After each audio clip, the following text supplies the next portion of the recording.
Panoorin natin ito mga idol. 4 na beses pinabagsak ni Fajardo ang knockout artist ng Argentina, mismo sa kanilang balwarte. Before stepping for it. Oh!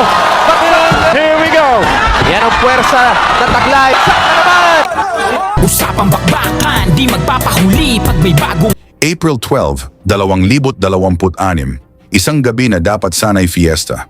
Isang gabi na para kay Tobias Pitbull Reyes, ang inaasahang susunod na kampiyon ng kanilang bayan.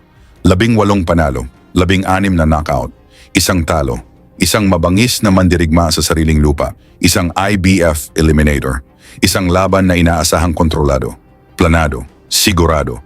Pero sa gabing yon, may dumating na hindi nila inaasahan. Isang tahimik na halimaw mula Mindanao.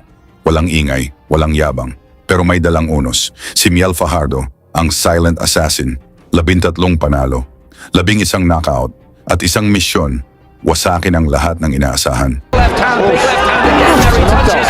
Down with the top. It was a knockdown. The referee didn't give it a second. Sa unang round pa lang, wala nang respeto, walang pakiramdaman. Parang may matagal ng galit na biglang pinakawalan. Sumabog ang galaw ni Fajardo. Malulutong na suntok, malinis, eksakto, walang sayang. At sa unang malupit na kombinasyon, bumagsak si Reyes. Napatayo, pero sa kanyang mga mata, kitang-kita ang katotohanan. Hindi ito ordinaryong laban. Ito ay pananakop.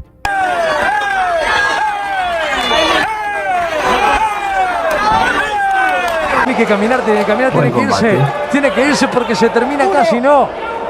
Tiene que Ilang segundo lang ang lumipas. Muling rumagasa ang bagyo. Isa na namang bagsak. Ikalawa, pinilit tumayo ng Pitbull, pero ramdam na ang bigat. Sugatan, nalilito, unti-unting nawawala sa sarili.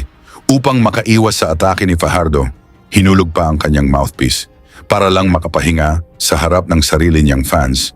Tila tinulungan pa siya ng referee at binigyan ng pagkakataon na makarecover. tiempo. Estoy en silencio porque estoy perplejo. Buena mano.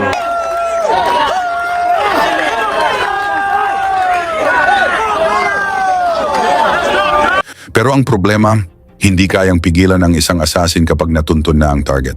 Sa mata ni Fajardo, tapos na ang lahat.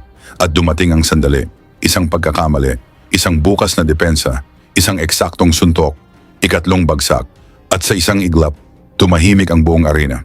Parang sabay-sabay na naputol ang sigaw ng libu-libong tao. Parang nawalan ng pag-asa ang buong Argentina, hanggang sa pumasok ang referee at tuluyan ng tinapos ang laban. Technical knockout na panalo ni Fajardo at siya na ang lalaban para sa IBF World Championship. Ngayon ang tanong mga idol, may tsansa na ba si Miel Fajardo na maging susunod na world champion? I-comment nyo ang sagot nyo at ilagay kung saan kayo nanonood para makita natin kung gaano kalayo na ang narating ng suporta ng Pilipino sa bagong halimaw ng boxing na si Fajardo.